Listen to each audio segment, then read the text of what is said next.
ముఖ్యమంత్రి గారి ఫోటో కానివ్వండి, ఎవరు ఫోటోలు లేకుండా అద్భుతంగా యాడ్ వేసి ప్రభుత్వ పాఠశాలలకు ఉన్న గౌరవాన్ని కూడా ప్రభుత్వం పెంచింది. ఈ విజయం కేవలం ప్రభుత్వాన్ని మాత్రమేది కాదు, ఇక్కడ తల్లిదండ్రులు పిల్లల కష్టం చాలా చాలా ఉందని ఈ సభాముఖంగా తెలియజేస్తున్నా.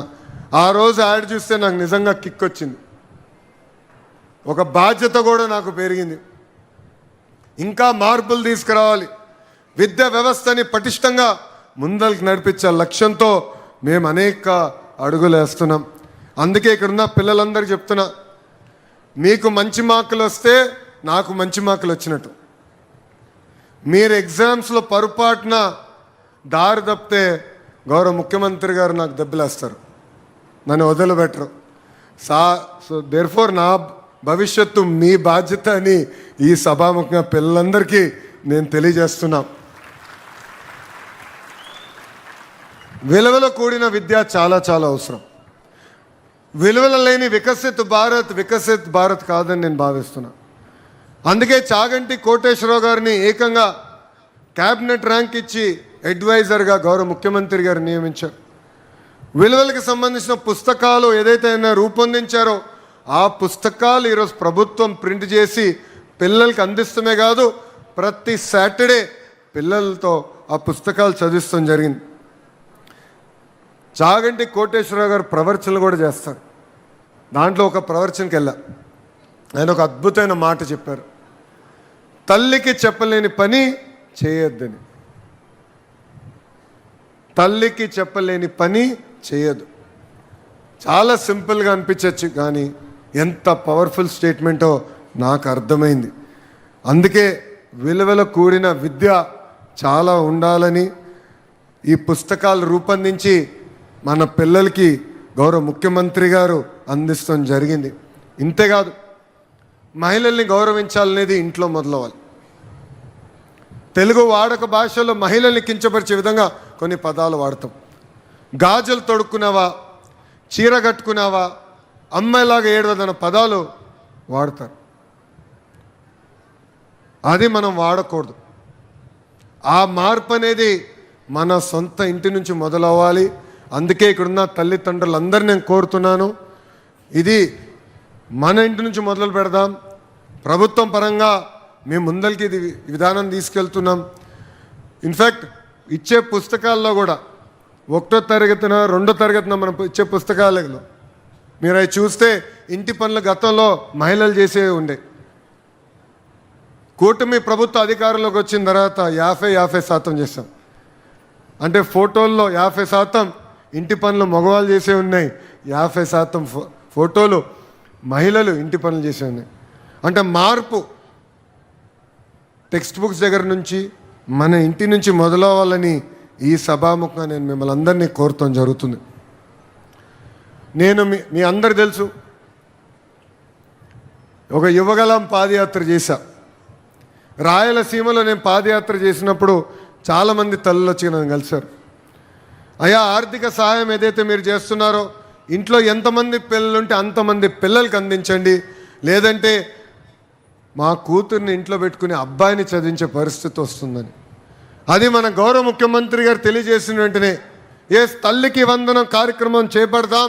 ఇంట్లో ఎంతమంది బిడ్డలుంటే అంతమంది బిడ్డలకి ఆర్థిక సహాయం అందిద్దామని చెప్తాం జరిగింది. ఈరోజు మీరు చూస్తే 2025న 67,27,000 మంది తల్లుల అకౌంట్లో మనం ఈ తల్లికి వందనం డబ్బులు జమ చేస్తాం జరిగింది. అంతేకాకుండా 2026కి వచ్చేగల 67,47,000 అకౌంట్లో ఈరోజు సుమారుగా 10,000 కోట్ల రూపాయలు ప్రజాప్రభుత్వం తల్లుల అకౌంట్లో జమ చేస్తాం జరిగింది. స్వామి వివేకానంద గారు ఒక మంచి మాట చెప్పారు, arise awake and stop until the goal is not reached. ఒక లక్ష్యం పెట్టుకోవాలి, ఆ లక్ష్యం సాధించే వరకు మనం నిద్రపోకూడదు. ప్రభుత్వ పాఠశాలలో మార్పు తీసుకెళ్ళే లక్ష్యం నేను పెట్టుకున్నా. తల్లుల్ని, పిల్లల్ని, ఉపాధ్యాయుల్ని అనుసంధానం చేసేదానికే లీప్ యాప్ కూడా తీసుకొస్తాం జరిగింది.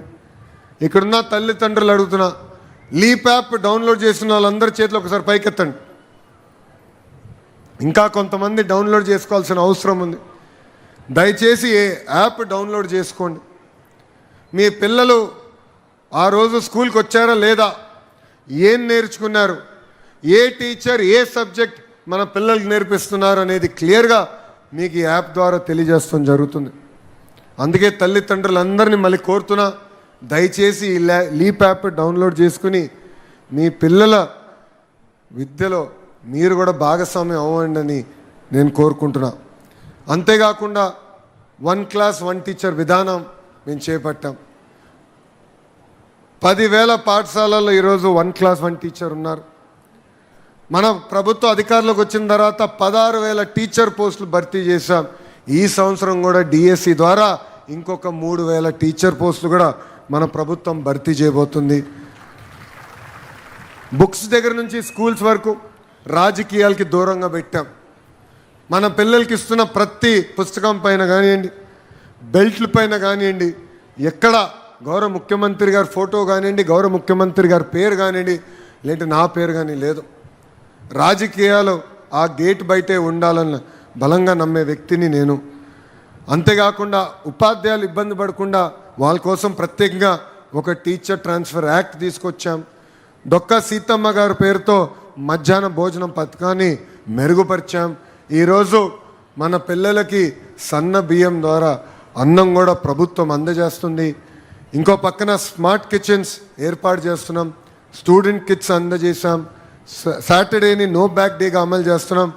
ప్యాసివ్ లెర్నింగ్ నుంచి యాక్టివ్ లెర్నర్స్గా పిల్లల్ని తయారు చేసడానికి 9th క్లాస్లో క్లిక్కర్ టెక్నాలజీ అమలు చేశాం. ఇప్పుడే గౌరవ ముఖ్యమంత్రి గారు కూడా ఆ టెక్నాలజీ చూస్తాం జరిగింది. ఏ కాన్సెప్ట్లో మన పిల్లలు వీక్గా ఉన్నారో మీ ఫోన్కి నేరుగా అది ఆ వివరాలు వస్తాయి, సంబంధించిన వీడియోలు కూడా వస్తాయి. సో పిల్లలు ఇంటికి వచ్చిన తర్వాత వీడియోలు చూసి ఏకంగా హోంవర్క్ చేసే మార్గం కూడా ప్రజాప్రభుత్వం అందజేస్తుంది.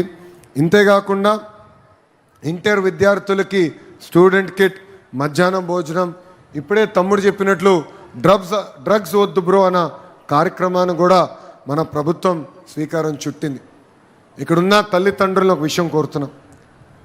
డ్రగ్స్ కేవలం ఆరోగ్యానికి హానికరం కాదు. డ్రగ్స్ అనేది ఒక కుటుంబాన్ని నాశనం చేస్తుంది, ఒక తరాన్ని నాశనం చేస్తుంది.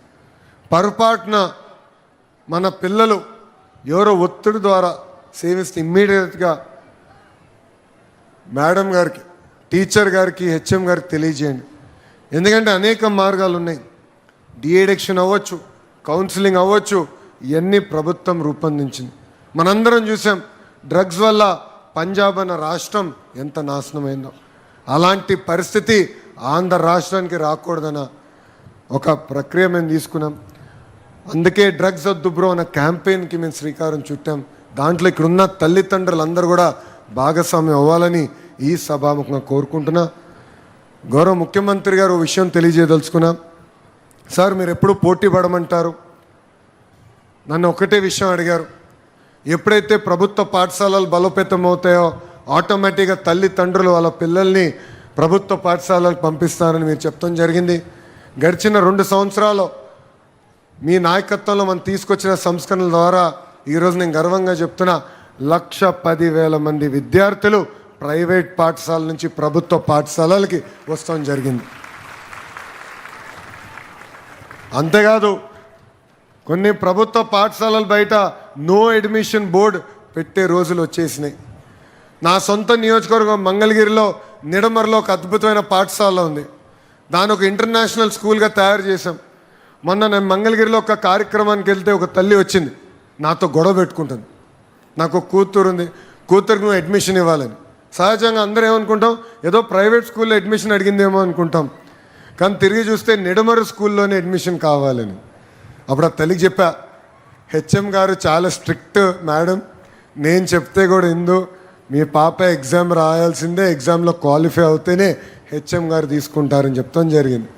సో ఈ లీప్ స్కూల్ అనేది ప్రతి నియోజకవర్గానికి ఒకటి తీసుకురావాలనే లక్ష్యంతో ప్రభుత్వం అడుగులేస్తుందని ఈ సభాముఖం మీ అందరికీ నేను తెలియజేస్తున్నా. అంటే ఎప్పుడు లేని విధంగా ప్రభుత్వ పాఠశాలలో ఉన్న సీట్లకి డిమాండ్ పెరిగే రోజులు వచ్చినాయి. అందుకే 2 అడుగులు వేసాం. ఇంకా చేయాల్సిన అనేక కార్యక్రమాలు ఉన్నాయి. అన్నీ చేసేసామని మేము చెప్పట్లేదు.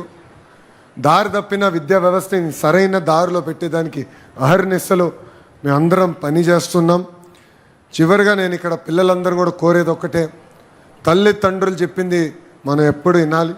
ఉపాధ్యాయులు ఏదైతే మార్గం మనకు చూపిస్తారో అది మనం పాటించాలి, వాళ్ళని గౌరవించాలి, వాళ్ళ ఆశీస్సులు తీసుకుని మనం ముందరికి నడవాలని ఈ సభాముఖం మిమ్మల్ని అందరినీ కోరుకుంటూ, పిల్లలకి మనం ఆస్తులు ఇవ్వకపోయినా పర్వాలేదు కానీ మంచి విద్య అందించాలి. పెద్ద పెద్ద భవనాలు కట్టలేకపోయినా పర్వాలేదు కానీ పెద్ద కళలు కంఠం నేర్పించాలి. డబ్బులు ఇవ్వలేకపోయినా పర్వాలేదు కానీ ధైర్యం ఇవ్వాల్సిన బాధ్యత ఇక్కడున్న తల్లిదండ్రులపైన, ఉపాధ్యాయులపైన ఉందని ఈ సభాముఖం మీ అందరికీ తెలియజేసుకుంటూ, మన గిరిజన ప్రాంతంలో సుమారుగా 200 ప్రభుత్వ పాఠశాలలకి సొంత భవనాలు లేవు. ఇంకో పక్కన రేకుల షెడ్ల కిందనో లేదంటే సింపుల్గా ఒక హట్ లాగా వేసి అక్కడ